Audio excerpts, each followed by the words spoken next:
വീടിന്റെ 26ാമത്തെ എപ്പിസോഡിലേക്ക് എല്ലാവർക്കും സ്വാഗതം. അടുത്ത 10 വർഷത്തിനുള്ളിൽ നിങ്ങളുടെ ജോലി ഒരു യന്ത്രം ചെയ്യാൻ തുടങ്ങിയാലോ? നിങ്ങളുടെ കുട്ടിയുടെ ഹോംവർക്ക്, ഡോക്ടറുടെ രോഗനിർണയം, കോടതിയുടെ രേഖകൾ, അങ്ങനെ പലതും തയ്യാറാക്കുന്ന കാലത്താണ് നാം ജീവിക്കുന്നത്. എന്നാൽ ഇപ്പോഴും ഒരു ചോദ്യം ബാക്കിയുണ്ട്. മനുഷ്യനെ സഹായിക്കുമോ അതോ മനുഷ്യനെ മാറ്റി സ്ഥാപിക്കുമെന്നത്? അതാണ് നാം ഇന്ന് ഈ വീഡിയോയിലൂടെ ചിന്തിക്കാൻ പോകുന്നത്. ഒരു കാലത്ത് മനുഷ്യർ ചിന്തിച്ചു യെന്ത്രങ്ങൾക്ക് മനുഷ്യരെ പോലെ ചിന്തിക്കാൻ സാധിക്കുമോ എന്നത്. എന്നാൽ ഇന്ന് ആ ചോദ്യം ഒരു സങ്കല്പമല്ല, മറിച്ച് നമ്മുടെ മുൻപിലുള്ള യാഥാർത്ഥ്യമായ കൃത്രിമ ബുദ്ധി അഥവാ ആണ്. നമ്മുടെ ശബ്ദങ്ങൾ തിരിച്ചറിയുന്ന ഫോണുകൾ മുതൽ ഭാഷകൾ വിവർത്തനം ചെയ്യുന്ന സംവിധാനങ്ങൾ വരെ, രോഗനിർണയം മുതൽ ഗവേഷണം വരെ എന്നിങ്ങനെ മനുഷ്യ ജീവിതത്തിന്റെ പല മേഖലകളിലായി കടന്നു വന്നുകൊണ്ടിരിക്കുകയാണ്. എന്നാൽ ഇപ്പോഴും ഒരു ചോദ്യം ബാക്കിയുണ്ട്. മനുഷ്യന്റെ ജീവിതം എളുപ്പമാക്കുകയാണോ അതോ മനുഷ്യന്റെ സ്ഥാനത്തേക്ക് പതുക്കെ കടന്നു വരികയാണോ എന്നത്. പ്രശസ്ത ശാസ്ത്രജ്ഞനായ സ്റ്റീഫൻ ഹോക്കിംഗ് യുടെ ഭാവിയെ പറ്റി മുന്നറിയിപ്പ് നൽകിയിട്ടുണ്ട്. അദ്ദേഹത്തിന്റെ അഭിപ്രായത്തിൽ യുടെ വളർച്ച മനുഷ്യരാശിക്ക് വലിയ അവസരങ്ങൾ ഒരുക്കുന്നതിനോടൊപ്പം അതിൽ തന്നെ അപകട സൂചനകളും സൃഷ്ടിക്കുന്നുണ്ട് എന്നതാണ്. അതേസമയം ടെക് ലോകത്തെ തന്നെ പ്രമുഖനായ ബിൽ ഗേറ്റ്സ് നെ പറ്റി വ്യക്തിഗത കമ്പ്യൂട്ടറിനും ഇന്റർനെറ്റിനും സമാനമായി വലിയ മാറ്റങ്ങൾ സൃഷ്ടിക്കുവാൻ സാധിക്കുന്ന ഒരു സാങ്കേതിക വിദ്യയായാണ് അദ്ദേഹം വിലയിരുത്തുന്നത്. ഇന്ന് ലോകമെമ്പാടുമുള്ള കോടിക്കണക്കിന് ആളുകൾ ChatGPT, Google Gemini, Microsoft Copilot, cloud തുടങ്ങിയ സംവിധാനങ്ങളെ ദിനം ജോലിക്ക് വേണ്ടിയിട്ടും പഠനത്തിന് വേണ്ടിയിട്ടും എഴുത്തിന് വേണ്ടിയിട്ടും വായനയ്ക്ക് വേണ്ടിയിട്ടും അങ്ങനെ പല കാര്യങ്ങൾക്കായി ഉപയോഗിക്കുന്നുണ്ട്. ബാങ്കുകളിലും കോടതികളിലും സർവകലാശാലകളിലും സഭകളുടെ വിവിധ ശുശ്രൂഷകൾക്ക് വരെ യുടെ സ്വാധീനം വളർന്നു വരുന്ന ഒരു കാലഘട്ടത്തിലാണ് നാം ജീവിക്കുന്നത്. അതുകൊണ്ട് തന്നെ ഇനി ഭാവിയിലെ സാങ്കേതിക വിദ്യയല്ല, മറിച്ച് നമ്മുടെ ഇന്നത്തെ ജീവിതത്തിന്റെ ഒരു ഭാഗമാണ്. പ്രശസ്ത ഗവേഷകനായ ജെഫ്രി ഹിൻഡൻ യുടെ ഭാവിയെ പറ്റി മുന്നറിയിപ്പ് നൽകിയിരിക്കുന്നത് മനുഷ്യർ അതിനെ ധാർമ്മികതയോടും ഉത്തരവാദിത്തോടും ഉപയോഗിക്കണമെന്ന് അദ്ദേഹം പലതവണ ഊന്നി പറഞ്ഞിട്ടുണ്ട്. അതുകൊണ്ട് തന്നെ യഥാർത്ഥ ചോദ്യം നല്ലതാണോ ചീത്തയാണോ എന്നതല്ല, മറിച്ച് മനുഷ്യർ എങ്ങനെ ഉപയോഗിക്കുന്നു എന്നതാണ് യഥാർത്ഥ ചോദ്യം. ക്രൈസ്തവ കാഴ്ചപ്പാടിലെ പറ്റി നമുക്ക് നോക്കാം. ഒരു ക്രൈസ്തവ വിശ്വാസിയെ സംബന്ധിച്ചിടത്തോളം സ്വയമായി നല്ലതോ ചീത്തയോ അല്ല, മറിച്ച് അത് ഉപയോഗിക്കുന്ന മനുഷ്യന്റെ ഹൃദയവും അദ്ദേഹത്തിന്റെ ഉദ്ദേശവുമാണ് അതിന്റെ ഗുണദോഷങ്ങളെ നിർണ്ണയിക്കുന്നത്. ബൈബിളിൽ പറയുന്നു, യഹോവ ഭക്തി ജ്ഞാനത്തിന്റെ ആരംഭം. സദൃശവാക്യങ്ങൾ 9:10. അറിവ് മാത്രം കൊണ്ട് മതിയാകില്ല, ആ അറിവിനെ നയിക്കാൻ വിവേകവും ധാർമ്മികതയും ദൈവബദ്ധവും ആവശ്യമാണ്. ദൈവം മനുഷ്യന് ആ സൃഷ്ടിപരമായ കഴിവും ആവശ്യത്തിനുള്ള വിവേകവും നൽകിയിട്ടുണ്ട്. അതിന് തന്നെ ഒരു ഉദാഹരണമാണ് ഈ പോലുള്ള സാങ്കേതിക വിദ്യയല്ല. ക്ക് ഭാഷ സൃഷ്ടിക്കാൻ കഴിയും, പക്ഷേ ക്ക് സ്നേഹിക്കുവാൻ കഴിയില്ല. ഇവിടെയാണ് മനുഷ്യന്റെ മഹത്വം ഏറുന്നത്. യുടെ സ്വാധീനം പ്രധാനമായും 3 മേഖലകളിലാണ് നമുക്ക് കാണുവാൻ സാധിക്കുന്നത്. ഒന്നാമതായി ആരോഗ്യവും വിദ്യാഭ്യാസവും. ഇന്നത്തെ ആരോഗ്യ രംഗത്ത് വളരെയധികം സ്വാധീനം നേടുന്നുണ്ട്. പുതിയ മരുന്നുകളെ കണ്ടുപിടിക്കുവാനും പുതിയ ചികിത്സാ രീതികളെ കണ്ടുപിടിക്കുവാനും ഡോക്ടർമാരെ സഹായിക്കുന്ന ഒന്നാണ് ഇന്നത്തെ വിദ്യാഭ്യാസ രംഗത്തും വളരെയധികം സ്വാധീനം നേടുന്നുണ്ട്. വിദ്യാർത്ഥികളെ എളുപ്പത്തിൽ പഠിക്കുവാനും അത് സഹായിക്കുന്നുണ്ട്. എന്നാൽ ഇതോടൊപ്പം ഒരു അപകട സൂചനയും അതിലുണ്ട്.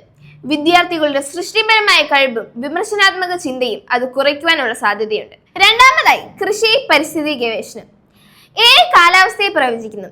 വിളകളുടെ രോഗങ്ങൾ നേരത്തെ തന്നെ തിരിച്ചറിയാൻ സഹായിക്കുന്നു.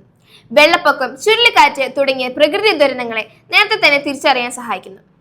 മരുന്നുകളുടെ ചികിത്സാ രീതികളും പുതിയ കണ്ടുപിടുത്തങ്ങൾ കണ്ടുപിടിക്കുവാനും ഗവേഷകരെ സഹായിക്കുന്ന ഒന്നുകൂടിയാണ് ഇവയെല്ലാം മനുഷ്യരാശിക്ക് വളരെയധികം അനുഗ്രഹങ്ങളാണ്. എന്നാൽ അതോടൊപ്പം അതിന്റെ അപകട സൂചനകളും അവിടെ തന്നെയുണ്ട്.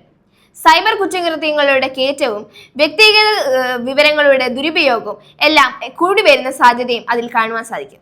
മൂന്നാമതായി തൊഴിലും ദൈനംദിന ജീവിതവും. കാഴ്ച പരിമിതിയോ കേൾവിക്കുറവോ ശാരീരികമായും മാനസികമായും വെല്ലുവിളി അനുഭവിക്കുന്നവർക്കോ സ്വതന്ത്രമായി ജീവിക്കുവാൻ ഇടവരുത്തുന്നു. വീട്ടിലും ഓഫീസുകളിലും യാത്രകളിലും പല കാര്യങ്ങൾ എളുപ്പമാക്കി തീർക്കുന്നു.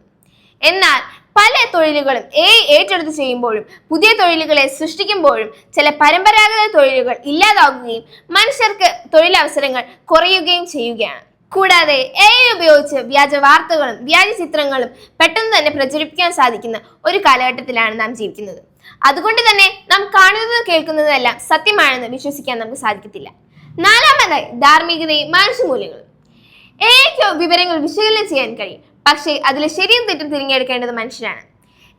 ഒരു ചിത്രം ഉണ്ടാക്കുവാൻ കഴിയും, പക്ഷേ ആ ചിത്രത്തിന്റെ സൗന്ദര്യം അതിന് അനുഭവിക്കാൻ കഴിയില്ല.